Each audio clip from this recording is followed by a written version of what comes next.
मेरे गुरु पर आक्रमण करके उन्हें चुनौती देने के पश्चात यदि तुम मेरे समक्ष अपने पैर पर खड़े हो तो मात्र इसलिए कि मैं तुम में निहित महादेव वंश का अपमान नहीं करना चाहता। मैं यहां आपसे युद्ध करने के लिए नहीं आया हूं परशुराम जी। मैं यहां केवल आपके विचार जानने आया हूं महादेव के प्रति। मुझे इसका आभास है कि महादेव पे आक्रमण करना मेरी सबसे बड़ी भूल थी। मैं महादेव को समझ ही नहीं पाया, इसीलिए मैं आपके पास आया हूं उन्हें जानने के लिए। मेरे गुरु शुक्राचार्य के निर्देश अनुसार, क्योंकि आप महादेव के सबसे बड़े भक्त हैं। महादेव को तो समझ चुके हो तुम, किंतु इतना समझ लो अब भी कुछ भी नहीं समझा है तुमने।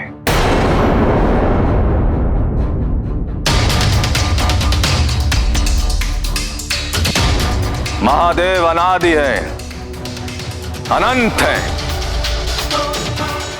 महादेव को कोई भी किसी कार्य के लिए विवश नहीं कर सकता, किंतु यही वो महादेव हैं जिन्हें श्रद्धा से अर्पित एक बेल पत्र भी प्रसन्न कर सकता है। वो किसी भी नियम से बाधित नहीं है, परंतु वो किसी भी नियम का उल्लंघन नहीं करते। महादेव अपनी पत्नी को स्मृतिहीनता से एक क्षण में मुक्त करा सकते थे, परंतु उन्होंने प्रकृति के नियमों का उल्लंघन नहीं किया। उन्होंने माता पार्वती को अष्टांग योग के 7 चरण सिखाए।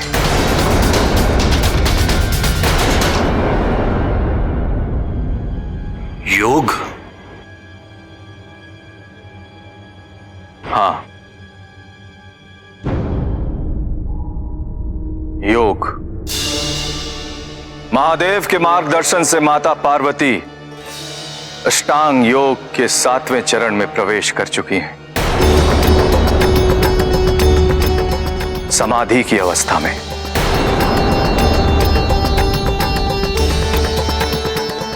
अर्थात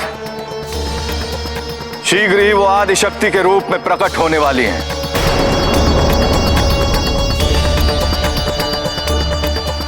आदि शक्ति रूप का महत्व समझते हो तुम? समाधि महत्वपूर्ण है। समाधि के माध्यम से महादेव ने ज्ञान पल्लवित किया और उसमें वृद्धि की, परंतु पिछली बार जब वो समाधि में लीन हुए, पिछली बार अर्थात जब सती ने आत्मदाह किया था, तब उसके पश्चात महादेव कई कल्पों तक समाधि की अवस्था में लीन रहे। सती? सती कौन?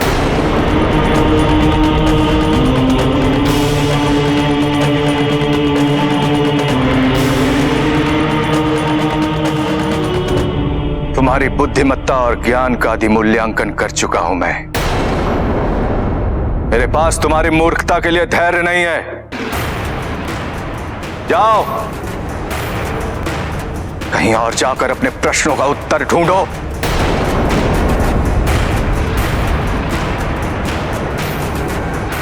कहां जाऊं? किसके पास है मेरे प्रश्नों के उत्तर?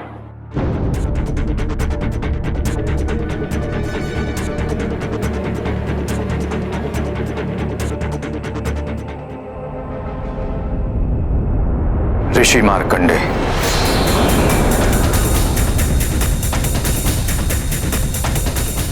यदि युद्ध में कभी आपसे सामना हुआ तो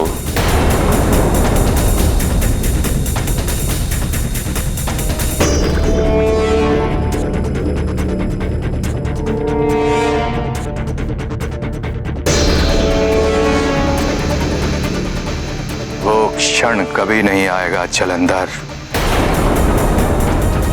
शीघ्र ही माता पार्वती को आत्मबोध होने वाला है और उसके पश्चात तुम ज्यादा समय तक नहीं जियोगे।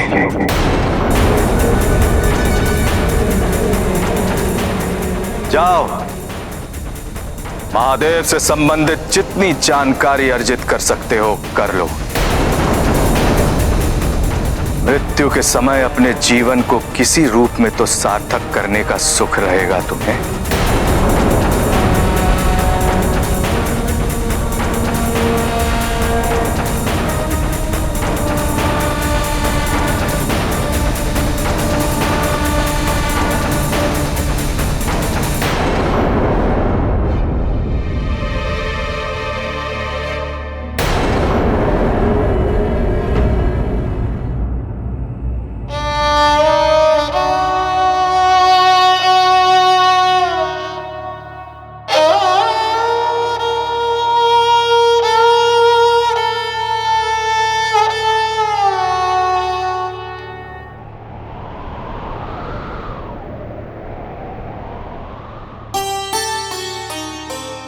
प्रभु,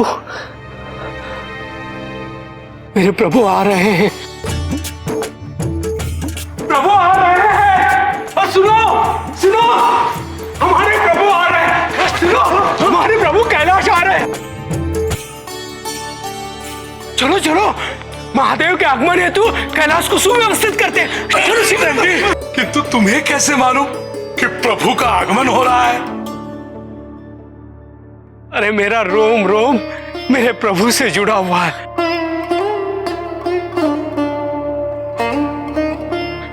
अरे शीघ्र करो, कैलाश को सुरक्षित करो। जाओ जाओ। मेरे प्रभु आ रहे हैं। मेरे प्रभु ने इसलिए मुझे आदेश दिया था कि तुम कैलाश लौट जाओ। उन्होंने कहा था शीघ्र ही कैलाश लौटूंगा। मेरे महादेव आ रहे हैं। मेरे प्रभु, अरे क्या करो, जल्दी करो, हमारे प्रभु आ रहे हैं।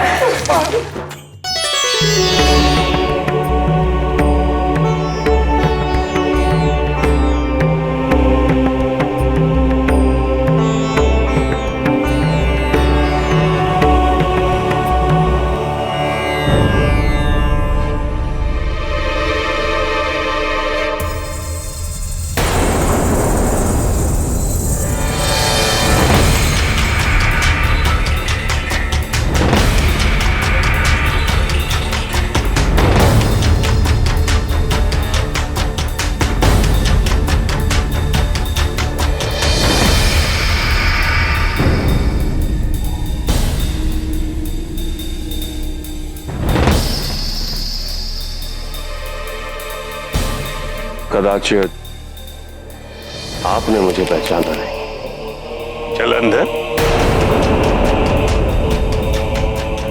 तुम्हें कौन नहीं जानता। महादेव को कई मूर्खों ने चुनौती दी, परंतु तुम तो मूर्ख नहीं हो। तब भी तुमने ऐसी मूर्खता की, इसलिए ऋषियों में तुम्हारा उल्लेख प्रायः होता रहता है। किंतु मुझे समझने में भूल मत करना। मैंने प्रणाम तुम्हें नहीं, तुम्हारे भीतर विराजमान महादेव के अंश को किया।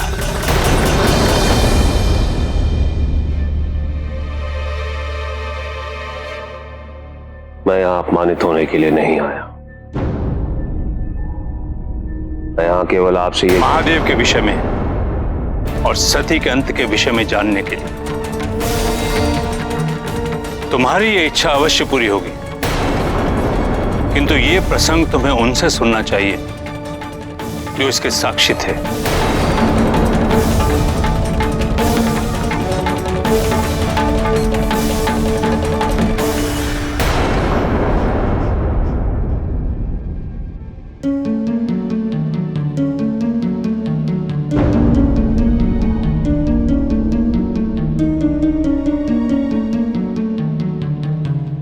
माता सती आदि शक्ति का रूप थी।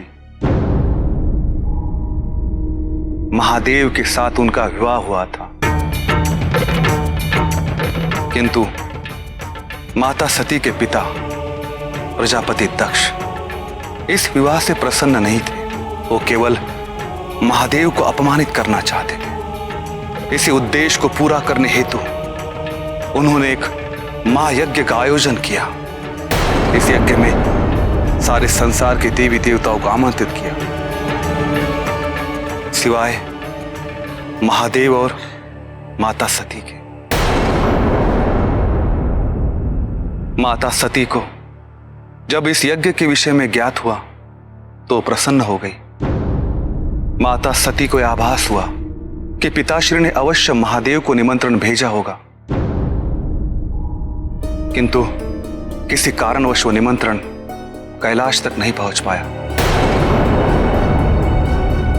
सती को जब इस यज्ञ के विषय में ज्ञात हुआ तो प्रसन्न होकर महादेव की इच्छा विरुद्ध इस यज्ञ में पहुंच गई। देखिए, मैं आ गई, बिना निमंत्रण के भी आ गई। अब केवल इतना निवेदन है, मेरे स्वामी को भी निमंत्रण भेज दीजिए। पता करो किसने मेरे आदेश का उल्लंघन किया है। मैंने कहा था कि बिना निमंत्रण के यहाँ कोई प्रवेश ना करे। उस भांड से स्वांग की कला तुमने भली भांति सीख ली है, और आज तो भगवान विष्णु भी मेरे साथ है। क्या बिगाड़ लेगा वो मेरा कपाली, पाखंडी, विचरण करने वाला वो मूर्ख? क्या सोचकर, किस अपेक्षा पर तुम यहां चली आई कि तुम्हारे अनुरोध पर मैं उस पाखंडी को निमंत्रित करूंगा? कि प्रजापति दक्ष केवल महादेव से अपना प्रतिशोध लेना चाहते हैं। महादेव का अपमान वो सह नहीं पाए। यहाँ उपस्थित सभी देवी देवतागण, आप में से किसी को भी महादेव के अपमान से मुक्ति कभी नहीं मिलेगी। मैं अपने महादेव को नमन करते हुए स्वयं को, इस देह को इसी क्षण इसी अग्निकुंड में भस्मीभूत करती हूँ। और आत्मदाह कर उन्होंने अपने प्राण त्याग दिए।